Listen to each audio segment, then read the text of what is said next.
It really is actually more of a psychological game at a certain point where you are almost in a grappling match with your own head, trying to prove to yourself, how capable you are. 45-year-old Chris Edell, who calls San Francisco home, did what many would consider impossible. He ran 7 marathons in 7 days on 7 continents. And now you're probably asking, how is this not just physically, but logistically possible? A lot of credit really goes to the organizers of the event. I mean, they manage a lot of the logistics in terms of the permits, the language differences, organizing the charter flight, which is customized to allow this route in order to basically hit the 7 continents in 7 days. They calculate flight times and race times so that the runners can focus on the physical demands. I would say the hardest part was probably the recovery in between each of the races, because especially after the 2nd or 3rd marathon, you realize you still had about 4 or 5 marathons to go.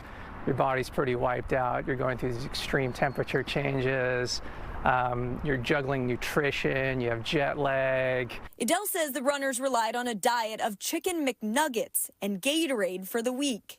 We tried to basically find foods where we wouldn't risk any sort of food poisoning or anything, so naturally fast food sort of became the option. He started his journey in Cape Town, South Africa for an orientation. Then it was off to Antarctica for the first race. We basically hopped a Aleutian, Russian, Soviet military craft basically to Antarctica. It was about a 5.5-hour flight. The doors open, and I just remember the announcer on the plane basically saying, you are required to wear sunglasses because the sun is so bright, especially when it's reflecting off the snow, that you could actually burn your retinas if you stay out too long. The temperature, 11 degrees, but with wind chill, -7.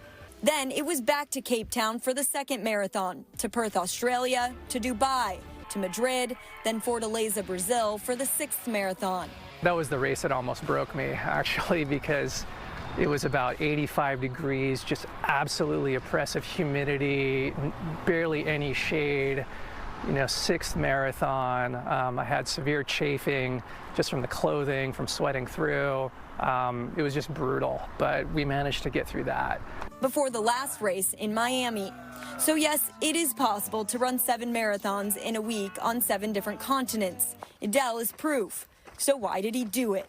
I was really looking for something to sort of provide some, I guess you could say, meaning in my life, in terms of a new challenge, a new way to stretch myself. And the golden question, would he do it again?